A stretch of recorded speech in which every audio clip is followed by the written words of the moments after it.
नमस्कार दोस्तों, मैं हूं गिरिराज और आप देख रहे हैं जीपीएस सीतावारी। तो आज हम यहां पर हैं जगदीशपुरा चौराहे पर, जहां पर एक लावारिस जो पड़ी हुई गाय है उसका क्या पाँव फ्रैक्चर हो चुका है।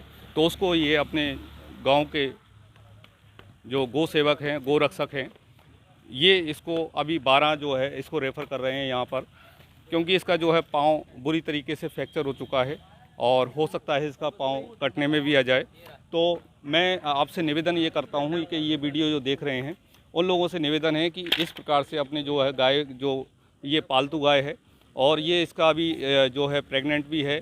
इसके अभी करीबन 10 या 15 दिन में डॉक्टर ने बताया है कि इसके जो बछड़ा इसका जन्म लेगा।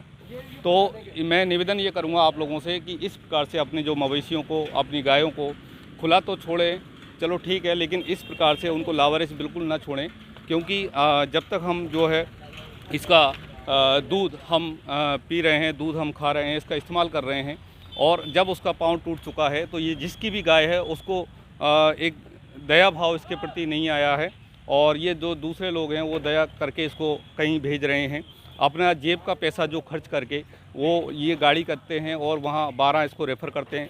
दूसरी बात, यहाँ पर जो है इतना बड़ा केलवाड़ा है, आबादी के क्षेत्र में ये नगर पालिका भी घोषित हो चुका है।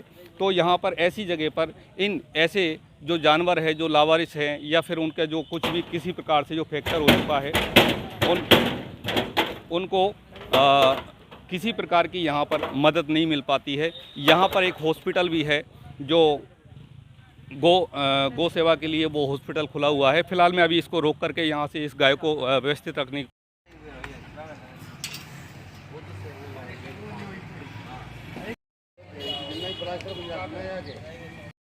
तो गाय को वहाँ पर व्यवस्थित उसको रखवा दिया गया है।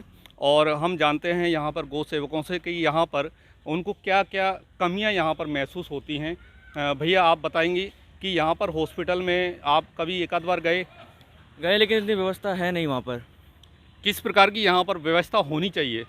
पहली बात तो इनको 12 भेजना पड़ता है, तो उसके लिए साधन नहीं है जी। एम्बुलेंस जो है वो आ नहीं पाती है जी।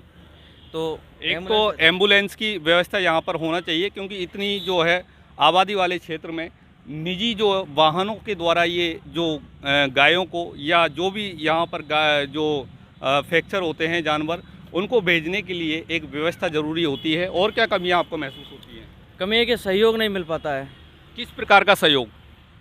एक तो यह है कि हम गायों का पता लगाते हैं, उसके बाद हमारी मदद करने के लिए नहीं कम आ पाते हैं, जितनी ज़रूरत उतना आ नहीं पाता। उसके बाद हमारे फंड की भी थोड़ी बहुत प्रॉब्लम पड़ जाती है कई बार। देखा जाता है कि व्यवस्था जो है हर क्षेत्र में ज़रूरी है। किसी भी क्षेत्र में हम देखें तो व्यवस्था के कारण आदमी जो है अपने कार्य से डगमगा जाता है।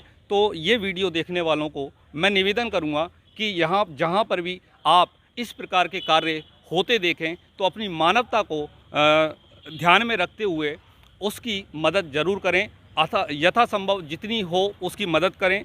किसी भी प्रकार से मदद की जा सकती है, गाय के चारे के रूप में मदद की जा सकती है, और उसको किसी रूप में अगर गाड़ी में अगर भेज रहे हैं तो अगर 150 रुपये की अगर जैसे व्यवस्था होती है तो वो इसकी मदद कर सकते हैं।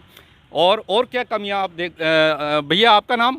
प्रतीक गोस्वामी मेरा नाम। तो आप लोग ये जो कार्य है वो कब से कर रहे हैं अभी तक? हम अभी 3-4 महीने हो चुके हैं हमारी टीम को। श्री राम सेना नाम से हमारी टीम है। इसमें हम पूरे के पूरे साथ सहयोग करके, हमको कोई ज़रूरत पड़ती है तो हमारा कोई भी साथ में खड़ा नहीं होता है। हमको फंड की भी व्यवस्था मुश्किल से करनी पड़ती है, अपने आप ही करनी पड़ती है।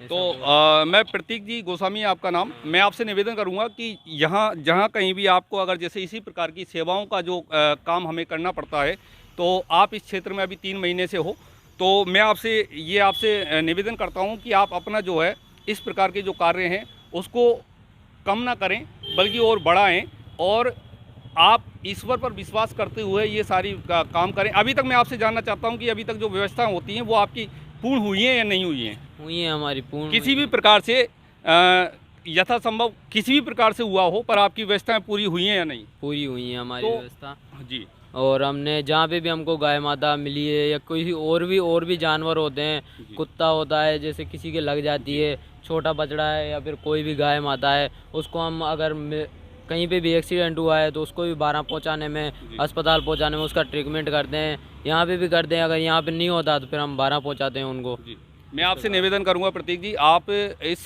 जो है क्षेत्र में बहुत ही अच्छा काम कर रहे हैं।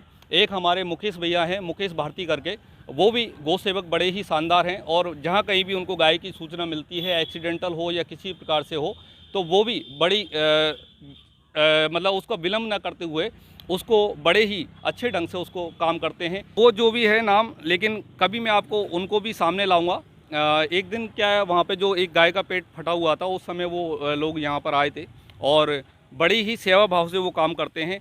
ऐसे डॉक्टरों की आवश्यकता भी यहाँ पर दिखाई देती है कि वो एक सेवा भाव के रूप में, इस प्रकार का पैसे के लिए सभी जगह काम किया जाता है, लेकिन सेवा भाव के रूप में इस प्रकार से जो काम करते हैं वो एक तरीके से इस जो अपना जो मानव धर्म को निभाते हैं। तो प्रतीक भैया, मैं आपसे निवेदन कर रहा हूं कि आप जो है इस प्रकार का जो काम छोड़े नहीं और यथासंभव जितना प्रयास हो सकेगा हम लोग आपका जो है एक टीम के रूप में जो मदद जो दे सकेंगे वो करेंगे। और आप लोगों से भी निवेदन करूंगा कि जहां कहीं भी आप इस प्रकार की अगर कुछ गतिविधियां देखते हैं तो वहां पर जितनी जो है वहां पर हेल्प हो सके आपसे वो करने की कोशिश करें। और प्रतीक जी, आप क्या कहना चाहेंगे?